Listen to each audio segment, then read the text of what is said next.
Assalaamu calaykum waraxmatullaahi tacaala wabarakaatuh. Waa idin salaama saaxiibayaal. Waxaan rajaynayaa inaad caafimaad qabtaan. Guuldarradu ma ahan cagsiga guusha ee waa qayb ka mid ah guusha. Markaad taas ogaato, waxaad ka xoroobaysaa cabsida guuldarrada. Nolosha adduun, guuldarradu waa lama huraan. Qof walba oo nolosha guul ka gaarayna waa uu soo guuldarraystay, laakiin waxa uu wax ka bartay guuldarradiisa. Hadalkan waxaa tiri Arianna Huffington oo ahayd qoraa iyo ganacsato u dhalatay dalka Mareykanka. Mowduuceena maanta ayaa ku saabsan arday 15 sano fadhiyay fasalka koowaad. Ku soo dhawaada muuqaalkeena maanta.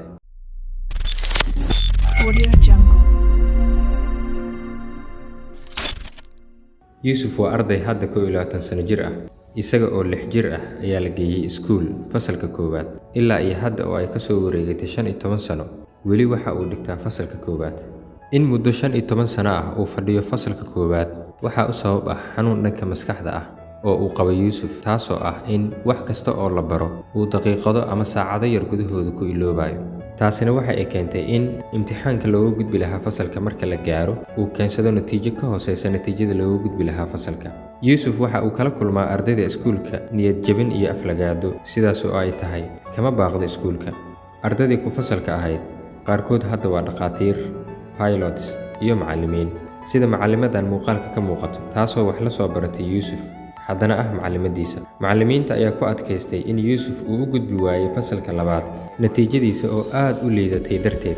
Inuu hal fasal ku laabto muddo 15 sano ah ayaa keentay in ardayda kale ee iskuulka ay ku dhaga hadlaan, iyagoo ku dhahaya madaxiisu waa faaruq oo maskax ma lahan, iyo erayo kale oo niyad jabin kara Yusuf. Hooyadiis ayaa sheegtay in jacaylka iyo rabitaanka xooggan ee uu wiilkeeda u hayo waxbarashada ay tahay mid aan caadi ahayn.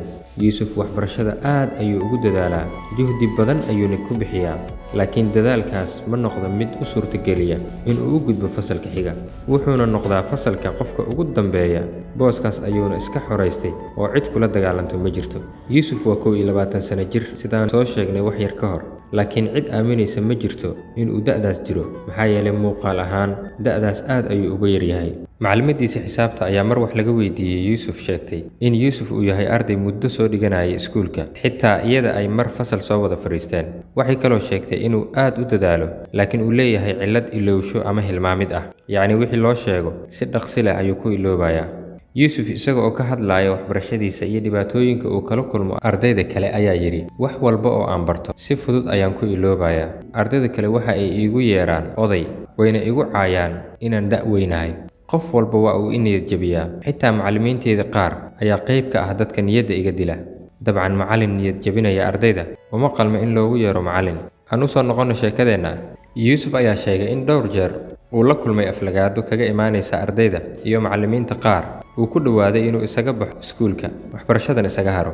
Laakiin wuxuu yidhi, waxaan soo xusuustaa in aan nafteyda ka ballan qaaday in aan dadaalo, waxbarashadeedana dhammeeyo, waxay igu qaadataba. Waxaa laga yaabaa inay igu qaadato waqti dheer, laakiin waan hubaa maalin inaan gaari doono guushaas, waalidiinteydana aan ka farxin doono marka aan wax barto.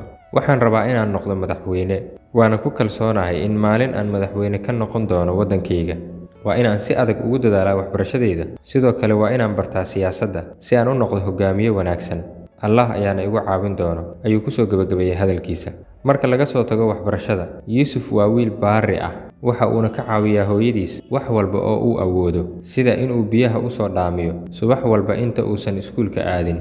Waxaa la yaab leh in xanuunka ilowshiyaha uusan ku koobnayn waxbarashada, balse ay dhacdo maalin walba marka Yusuf dukaanka looga diro sonkor in uu keeno shay kale sida bariis ama saliid. Yusuf hooyadiis ayaa ku faraxsan sida wiilkeeda uu ugu heelan yahay waxbarashada, waxayna rajaynaysaa in xanuunkan Ilaahay ka qaadi doono. Maxaan ka baran karnaa sheekada Yusuf? Weligaa ha isdhiibin. Noloshu way adag tahay, culays walbana waxaa ka dambeeya fudayd, sida uu Allah subxaanahu wa tacaala qur'aankiisa noogu sheegay, fa inna ma'al cusri yusra, inna ma'al cusri yusra. Culays walba waxaa ka dambeeya doono fudayd, ayuu yidhi Allah subxaanahu wa tacaala. Guushu waxaa ka soo horreeya guuldarrooyin badan. Marka haddii aadan guuldarraysan, sideed u guulaysanaysaa? Waxaan rabaa inaan si gaar ah anoo fursaddan ka faa'iidaysanayo ula hadlo ardayda sanadkan ku dhacday imtixaanka qaranka ee shahaadiga fasalada Form 4 iyo 8aad. Waxaa laga yaabaa haddii aad ka mid tahay ardaydaas in waxbarashada oo dhan aad ka niyad jabtay, laakiin ogow dhicidda aad dhacday inay ku tahay fursad. Tusaale yar haddaan soo qaadano, arday ka mid ah ardayda Soomaaliyeed ee Muqdisho wax ku baratay imtixaankana ku haray sanadkii hore ee 2019 ayaa waxa uu aad uga niyad jabay inuu sii wado waxbarashadiisa. maalin maalmaha ka mid ah inagoo sheekaysanayna imtixaankii iyo natiijadii uu keenay ayaa waxa uu ii sheegay inuu guud ahaanba qorshaystay inuu ka haro waxbarashada. aad ayaan uga xumaaday. la talin iyo dhiirigelin dheer kadib waxaan ku qanciyay inuu ku laabto imtixaanka mar kale. sanadkii hadda ee 2021 ayuu ku laabtay imtixaankii. natiijo aad uga fiican tii uu filayay inuu ka helo sanadkii hore ayuu keenay, alxamdulillaah. haddana aad ayuu ugu faraxsan yahay. maalinkii natiijada la soo dhajiyay ayuu ardaygii mar kale igu soo warceliyay oo isoo wacay. dabcan aad ayuu u faraxsanaa maalinkaas. laakiin ka waran haddii uu qorshihiisu ku dhaqaaqi lahaa isla markaana uu qorshaysan lahaa inuu waxbarashada dhan ka haro. hal guuldarro oo soo gaartay ayaa noloshiisa oo dhan saameyn ku yeelan lahayd. marka ha isdhiibin. guuldarrada waxaad u aragtaa fursad, kuna dadaal inaad hesho natiijo qurux badan. mowduuceenna maanta intaas ayaan kusoo gabagabeynaynaa. fadlan haddii aad ka heshay mowduuca ama aad wax ka faa'iiday muuqaalkan, like garee lana wadaag asxaabtaada kale si ay iyagan uga faa'iidaystaan. haddii aadan ka helinna kuma qasbani. waa inoo muuqaalka xiga insha Allah. والسلام عليكم ورحمة الله تعالى وبركاته.